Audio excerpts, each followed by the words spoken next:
জনগণ পিআর সিস্টেমে নির্বাচন না চায় তাহলে আমরা দাবি করব না। লিখবেন, বলবেন, তারই ক্ষমতা ঠিক থাকে। সবার সম্মিলিত যে সরকার হয় সেই সরকারটাই তো জাতীয় সরকার হয় না, একক সরকারকে জাতীয় সরকার বলা হয়।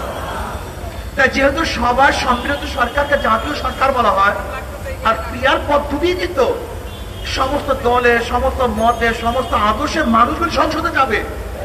কাজে সেহেতু বিএনপির বক্তব্য অনুযায়ী তো পিআর সিস্টেমের নির্বাচনের প্রয়োজন। পিআর নির্বাচনের সবচেয়ে বড় ফায়দাটা কি? পেশিস তৈরি হবে না, কালো টাকা সরাসরি হবে না, পেশির শক্তি ব্যবহার করতে পারবে না, ভোট চিন্তাই হবে না, কারোর ভোট বিফলে যাবে না, পচবে না। সব দলীয়, সব আদর্শের, সব মানুষের সংসদ হবে, যেখানে থাকবে মুসলমানদের প্রতিনিধি, হিন্দুদের প্রতিনিধি, খ্রিস্টানদের প্রতিনিধি, সেখানে থাকবে ডান বাম সমস্ত প্রতিনিধিরা সেখানে থাকবে।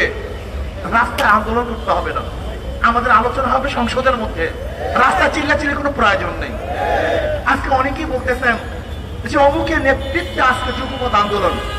আমি ওই সমস্ত পত্রিকা সাংবাদিক বন্ধুদেরকে বলবো, সাংবাদিকতা শিখেন। যুগপৎ আন্দোলন প্রত্যেকের জায়গা থেকে করে, কারণ নেতৃত্ব করে না।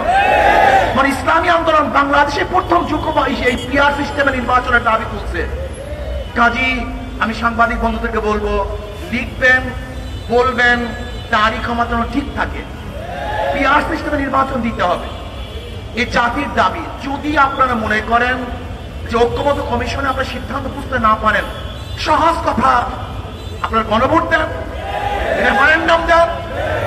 যদি জনগণ পিআর সিস্টেম নির্বাচনের পক্ষে থাকে তাহলে আমরা অবশ্যই দাবি করতে পারি। আর যদি জনগণ পিআর সিস্টেম নির্বাচন না চায় তাহলে আমরা দাবি করব না।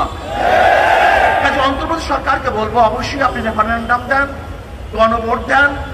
যদি জনগণ ডিসাইড করে যে আমরা পিআর সিস্টেম নির্বাচন চাই তাহলে অবশ্যই আপনাকে পিআর সিস্টেম নির্বাচন দিতে হবে ইনশাআল্লাহ।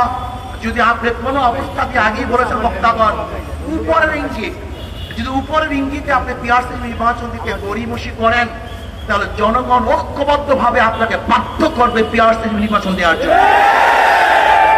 জুলাই সনদে আইনি স্বীকৃতি দিতে হবে এবং বিচার দৃশ্যমান করতে হবে। যদি তা না করেন সংস্কার করতে হবে। যদি এইগুলি আপনি না করেন, শুধু নির্বাচন করেন, তাহলে আমি মনে করব আপনিও কোনো এক দলের দিকে ঝুঁকে গেছেন, আপনি নিরপেক্ষতা হারিয়ে ফেলবেন।